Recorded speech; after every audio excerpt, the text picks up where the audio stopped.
Well, that's as far as confidence in the credit market is concerned. But just take a look at the Asian markets. Remember, there was a near 1100 point rally on the Dow.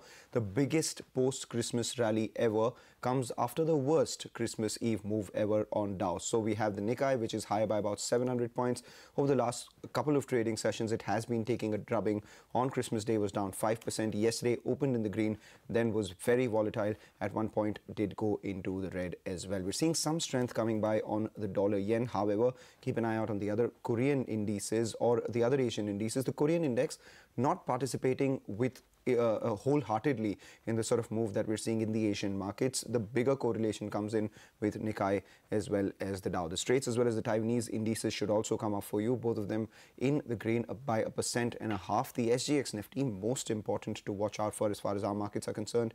Yesterday we saw a near 200-point recovery from the lows, and at the start itself the SGX Nifty indicates that perhaps we would be higher by about 33 points. For starters, above the 200 and the 20-day moving average. Let's see whether we sustain or not, given crude at $54 per barrel. And that is all because the three major US indices all posted their biggest one-day percentage gain since March 2009 in the first day of trading following the Christmas holiday. Now, the rally in retail and energy shares is what really led the gain as the Wall Street recovered the steep losses suffered in the previous session. The Dow closed almost 1,100 points higher, logging its biggest single-day point gain ever. The S&P 500 surged 5% and the Nasdaq rallied almost 6%.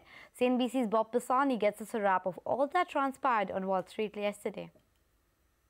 Remember, March 2009, 5%. That's the last time we saw those kinds of gains in the Dow and the S&P. Take a look there. You see the S&P intraday. I think the important event happened around 10:20 in the morning when Kevin Hassett, the head of the Council of Economic Advisors, again reiterated essentially to the market, stop worrying about Powell. He's 100% safe. At the very least, that stopped the market decline right in its tracks. It took about an hour for the market to start moving up. And as you can see, essentially, except for a little stair step in the middle of the day, straight up here. Important thing about here, let's just take a look at why we had the rally. People keep asking, why did we move up this huge amount here? We've been emphasizing the extreme oversold conditions. I've had a very simple position. The market's been discounting 0%, that should say 0%, excuse me, earnings growth in 2019. And a notable economic slowdown, possibly a recession. That seemed very extreme reading for 2019. And as you can see today, some people at least thought it was, in fact, going on. When I say extreme readings, I mean almost 90% of the S&P below their 200-day moving average. 38% at 52-week lows in the market. The P/E ratio 13.6. That's the lowest since June of 2013. Those are numbers that indicate real economic slowdown and certainly zero and perhaps negative earnings growth for 2019. Just note the big movers here. Very clear emphasis on cyclical names. Boeing, Chevron, Goldman Sachs on the upside. Defensive names also up, but underperforming a little bit. So Procter, Coca-Cola, McDonald's still up, but underperforming. All right, moving on then, there has been a lot of rumbling in the recent days about the future of Jerome Powell. President Donald Trump continues to criticize him and the central bank, but the administrative and administration officials have denied reports that Trump wants to fire Powell. And the latest from the president's advisor, who said that the Fed chair's job is 100% safe. CNBC's Steve Leisman has more. The president's top economic advisor affirming to reporters Wednesday that the president does not intend to fire Federal Reserve Chairman Jerome Powell. Is the Fed's chairman's job safe? Yes, of course, 100%, yes. 100%. The Fed chairman's job is not in jeopardy by this president? Absolutely. That's correct, yes. Questions arose after numerous weekend reports that President Trump, angry at the Fed for raising interest rates, had been asking advisors if he has the power to fire Federal Reserve Chairman Jerome Powell. Trump nominated Powell to the post in 2017. On Christmas Day, the president continued his battle with the Fed, though perhaps softened his attacks up a bit. I certainly have confidence, but I think it'll straighten. They're raising interest rates too fast because they think the economy is so good. But I think that they will get it pretty soon. The president's criticism of Powell and reports of a potential firing have been among the factors underpinning the recent market sell-off. Add to that overall instability in the president's administration, a trade war, a government shutdown, and fears of a Fed that will raise rates too much in the face of a weakening economy. One problem for President Trump is that his problem is technically not just with Fed Chairman Jerome Powell. Of the 5 members of the Federal Reserve's Board of Governors, 4 were nominated by President Trump and all approved by the Senate.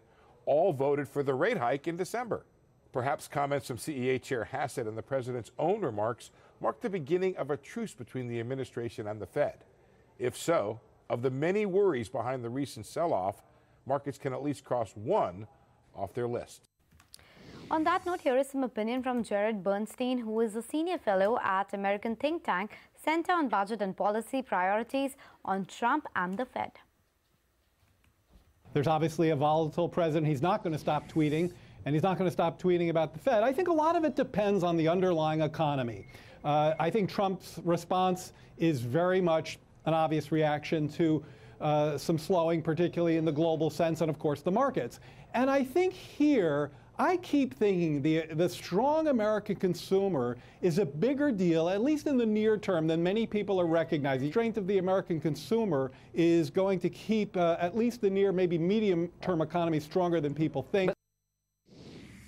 They're going to look at Trump's trade protectionism as a much bigger factor in really upsetting the economic apple cart than many people might have thought. You know, yes, we're pretty insulated from trade in this country with our imports 15% of GDP. That's way lower than any other advanced economy. But I really think that that is the crux of uncertainty, of a sense that the administration is pretty untethered when it comes to being a responsible player in the international economy. So yes, that is, even though I've been pretty optimistic when I'm talking about the American consumer, if Trump continues on this aggressive trade war, as I expect him to do this year, that's going to be a negative. Yeah.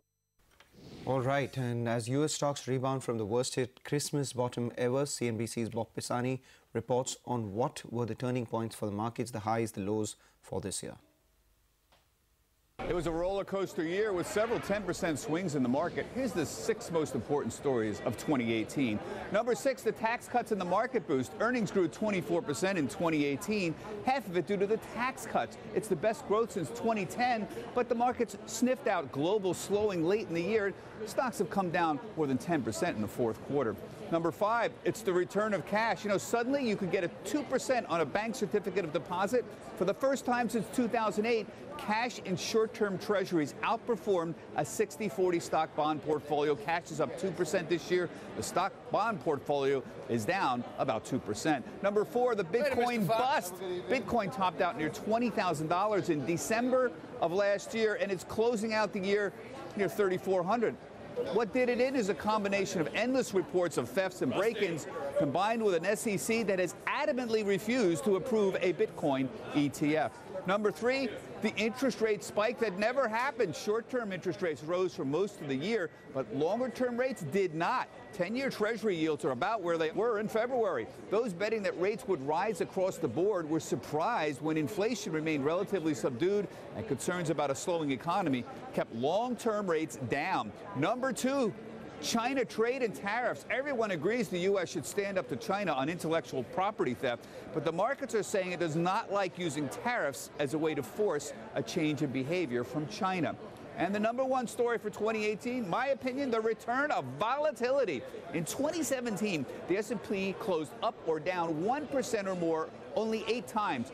In 2018, the S&P closed down or up 1% on 57 occasions. 26 of those were down, 31 were up. Oh, well, yes, 2018 definitely saw the return of volatility. Let's see how the rest of it pans out and how does 2019 shape up. But let's move on and talk about the currency space now, because the dollar holds on to gains as U.S. equities surge. Signs of easing U.S.-China trade tensions and stronger than expected economic data boost really helped the greenback.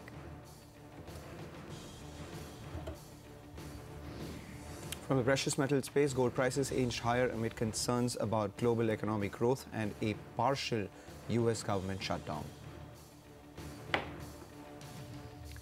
And in the world of commodities, oil prices reversed losses following the sharp rise in U.S. equities. Also, comments from Russian energy minister that oil prices would become more stable in the first half of 2019 supported the prices. But worries over a glut in crude supply and concerns of a faltering global economy continue to weigh. Brent currently trading around the $54 a barrel mark. The big problem for oil is supply. And so I think what we're going to really need to see as we get into January, what happens with the OPEC cuts? Do they materialize in a way that brings this market back into balance? I think that's the next sort of real story to watch in the oil markets from a fundamental perspective. Basically, we have a situation where all the supply remained on the market. We had the Saudis who pushed production up so high going into that Iran sanctions decision. And now it's really going to be on the back of Saudi Arabia to take back the summer surge. All right, then. With that, we slip into a short break. Come back. All the cues and news you need to know for trade this morning on the other side. Keep it with Power Breakfast.